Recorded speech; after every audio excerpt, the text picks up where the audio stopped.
Assalamualaikum warahmatullahi wabarakatuh. Saya Miratul Fadila, mahasiswa Psikologi Universitas Islam Negeri Al-Midi, Banda Aceh. Pada presentasi kali ini saya akan menjelaskan tentang perkembangan fisik anak pada masa kanak-kanak awal. Seperti yang sudah kita ketahui bahwasanya manusia selalu berkembang biak seiring berjalannya waktu. Apakah itu dari segi fisik, kognitif maupun psikososial. Dalam perkembangan fisik antara anak usia 3 tahun dengan anak usia 6 tahun itu sangat berbeda. Jadi perkembangan fisik pada masa kanak-kanak awal berlangsung lebih lambat dibandingkan dengan perkembangan fisik yang dialami anak usia 6 tahun ke atas. Perkembangan fisik pada masa ini umumnya anak mulai kehilangan penampilan bayinya bulat dan lebih langsing. Otot-otot perut mereka berkembang, pinggang mereka lebih ramping dari segi badan, lengan dan kaki juga semakin panjang. Intinya tuh proporsi tubuh mulai stabil menjadi seperti orang dewasa.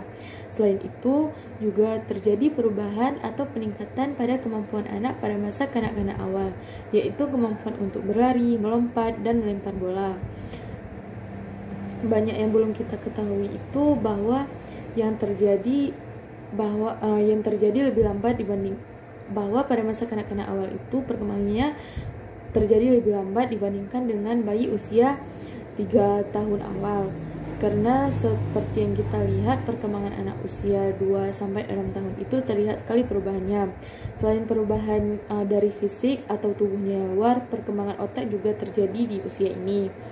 Jadi pada masa ini kemampuan otak anak dalam menerima informasi itu semakin meningkat. Dari usia 6 sampai 11 tahun, pertumbuhan yang paling cepat terjadi pada area pendukung utama dalam berpikir asosiatif, bahasa, dan hubungan tata ruang. Perkembangan otak pada anak juga sangat berpengaruh pada keterampilan motorik anak, seperti keterampilan motorik kasar, contohnya itu berlari, melompat, dan keterampilan motorik halus, contohnya menggambar dan mengkancing baju. Karena seperti yang telah kita ketahui bahwa otak dalam menjalankan seluruh kerja tubuh. Jika otak mengalami perkembangan, maka kemampuan manusia juga meningkat.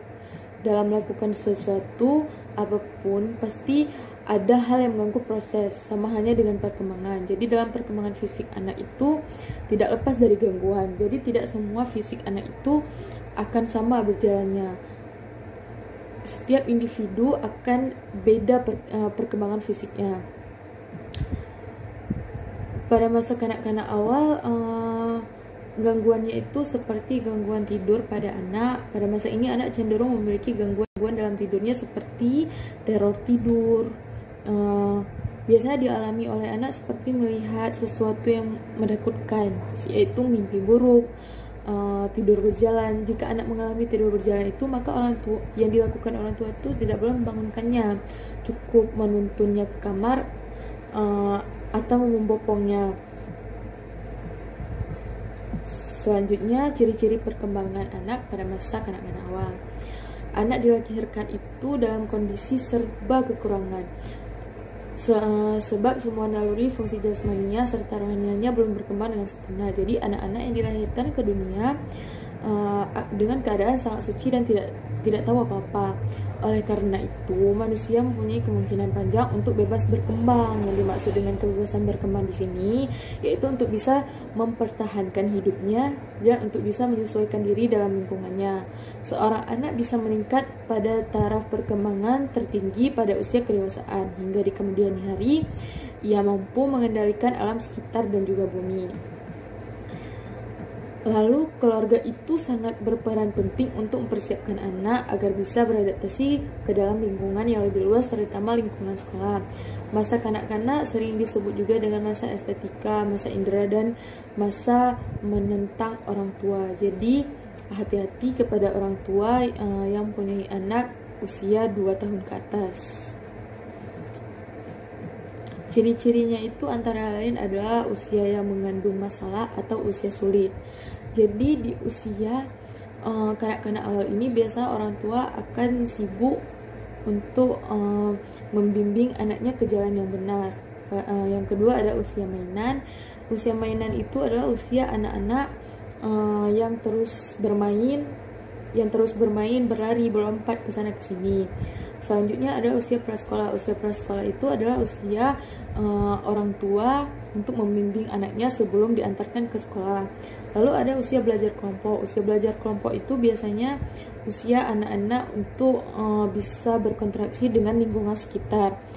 Lalu ada usia menjelajah dan banyak bertanya. Dia anak-anak di usia kanak-kanak awal biasanya akan banyak menjelajah dan banyak bertanya. Jadi diharapkan kepada orang tua tidak boleh menentang atau kasar kepada anak-anak yang banyak bertanya. Usia meniru dan kreatif. Terakhir, usia meniru dan kreatif itu adalah usia di mana anak-anak akan meniru perbuatan orang tuanya dan dia mulai kreatif seperti bermain. Jadi orang tua di usia ini harus banyak mengajarkan anaknya seperti menggambar dan lain-lain yang bisa membuat anaknya kreatif. Baik, nama saya Jia Salsabila. Saya akan menjelaskan sambungan dari Miratul Fadilah. Jadi yaitu perkembangan fisik pada masa kanak-kanak awal. Perkembangan fisik atau tubuh manusia merupakan sistem organ yang sangat kompleks dan sangat mengagumkan. Jadi ada 4 aspek yang meliputi perkembangan fisik individu.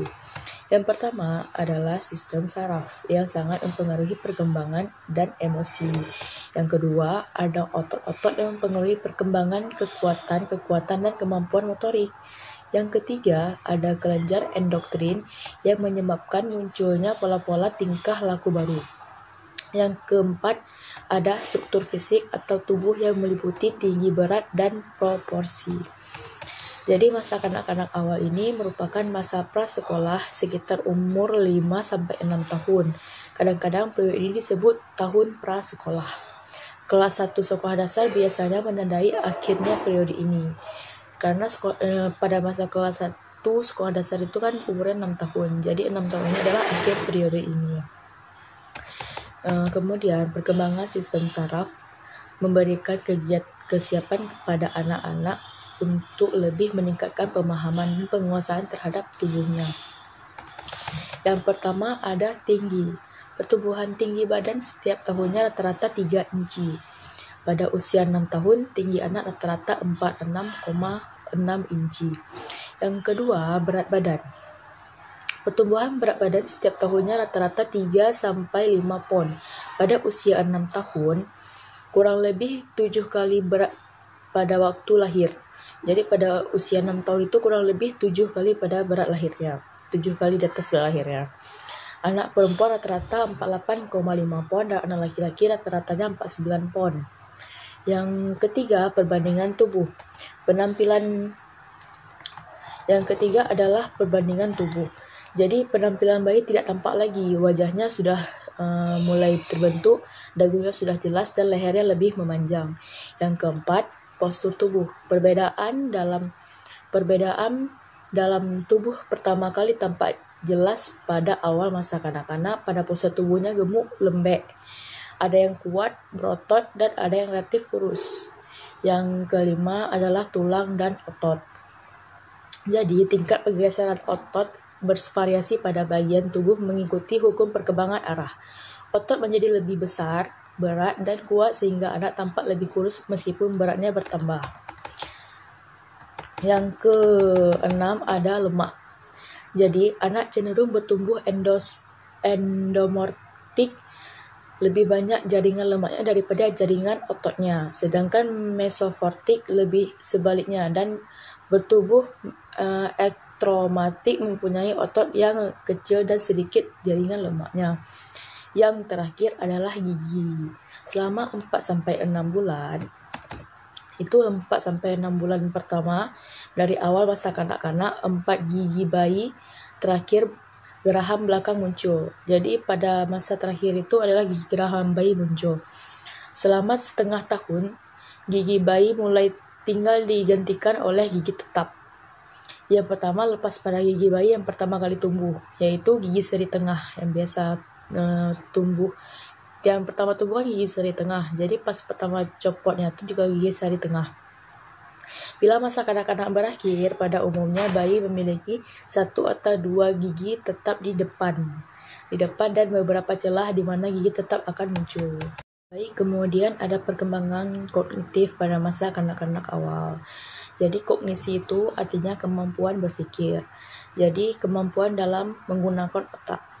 Jadi dalam dunia kognitif anak pada usia ini adalah kreatif, bebas, dan fantastis. Jadi ada tahap pra-operasional pijat. Jadi imajinasi anak prasekolah bekerja sepanjang waktu dan jangkauan mental mereka tentang dunia mereka terus berkembang sepanjang waktu. Jadi pemikiran pra-operasional adalah periode penantian yang nyaman untuk menuju tahap berikutnya, yaitu pemikiran operasional konkret. Kemudian ada teori Vygotsky menekankan bahwa anak-anak secara aktif membangun pengetahuan dan pemahaman mereka. Dalam teori ini, anak-anak lebih sering digambarkan sebagai makhluk sosial daripada dalam teori yang sebelumnya. Jadi, mereka mengembangkan cara-cara mereka dalam berpikir dan pemahaman, terutama melalui interaksi sosial. Selanjutnya, ada perkembangan psikososial pada masa kanak-kanak awal. Pada masa anak-anak, perkembangan dari usia 2 tahun sampai dengan usia 6 tahun. Pada masa ini perkembangan biologis dan fisiknya berjalan sangat cepat dan pesat. Akan tetapi secara sosiologisnya anak-anak masih sangat terikat kepada lingkungan orang tuanya. Oleh karena itu pada masa-masa anak-anak awal ini keluarga sangat berperan penting mempersiapkan anak untuk terjun ke lingkungan yang luas, terutama lingkungan sekolahnya. Jadi, perkembangan psikososial yang terjadi pada masa ini meliputi beberapa hal. Yang pertama, perkembangan emosi. Jadi, selama awal masa kanak-kanak, emosi sangat kuat. Saat ini merupakan saat ketidakseimbangan karena anak-anak keluar dari fokus. Dalam arti bahwa ia mudah terbawa ledakan-ledakan emosional, sehingga sulit dibimbing dan diarahkan. Hal ini tampak mencolok pada anak-anak usia 2,5 sampai 3,5 tahun. Tapi di atas 3,5 juga masih ada 5,5 tahun sampai 6,5 tahun. Meskipun pada umumnya hal ini berlaku pada hampir seluruh periode anak-anak awal. Jadi emosi yang meninggi pada masa kanak-kanak awal itu ditandai dengan ledakan amarah yang kuat, kekuatan yang hebat, dan rasa iri hati yang tinggi. Pada masa-masa ini, anak-anak sulit untuk dibimbing dan diarahkan. Mereka cenderung akan marah, memberontak, dan tersinggung jika diperingati. Yang kedua, ada perkembangan sosial. Dasar untuk sosialisasi pada anak-anak diletakkan dengan meningkatkan hubungan antara anak dengan teman-teman sebayanya.